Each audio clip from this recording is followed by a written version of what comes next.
Into the Wild is a true story about a man's view on the world. The main character is Chris McCandless, who upon graduating college decides to leave behind all of his waiting prosperity that he worked so hard towards for a simple, more pure and easygoing life. Let's see who Chris is, why he ventures off without telling anyone, not even his younger sister who he was really close to, and the major revelation of this 2007 copyrighted film that was directed by Sean Penn. Chris is an educated boy from an unhappy home. He immerses himself in philosophy that compels him to go into the world seeking a more simple, natural life. He doesn't view material things as happiness, which I think a lot of people in our society can get trapped into. He goes to Alaska. Along the way, he meets people that strengthen his resolve to get there. His experiences, the people he meets, the things that he does, they all shape his determination to get to Alaska and do the things that are important to him in life. So why would Chris leave without word to his whereabouts?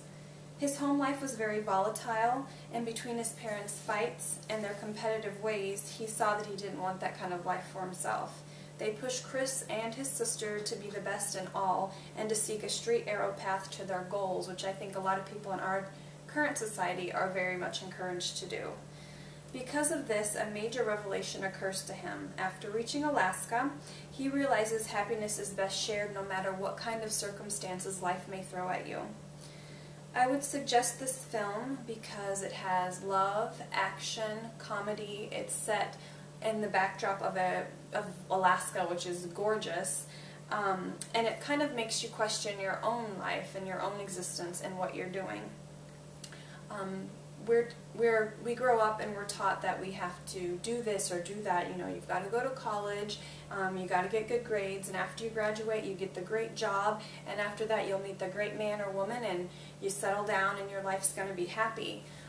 And oftentimes, you know, people that do choose to take a different path, sometimes they might be, you know, considered outcasts or different or looked down because maybe they chose something different. It also brings into mind a huge question of, can you pick up a philosophy book and misuse it? Philosophy, I think, is a pretty strong, it can leave a strong impression on you, and, you know, do you pick and choose from certain things that might line up with your own values instead of just completely deciding that this is what you got to do and this is what's going to make your life happy?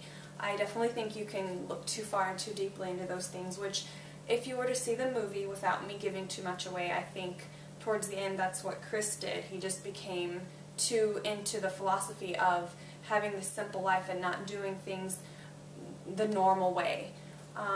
So yes, I would encourage anybody to see this movie, and definitely after you see it, ask yourself these same questions, and maybe even how can you apply certain aspects of the film to your own life. Thank you.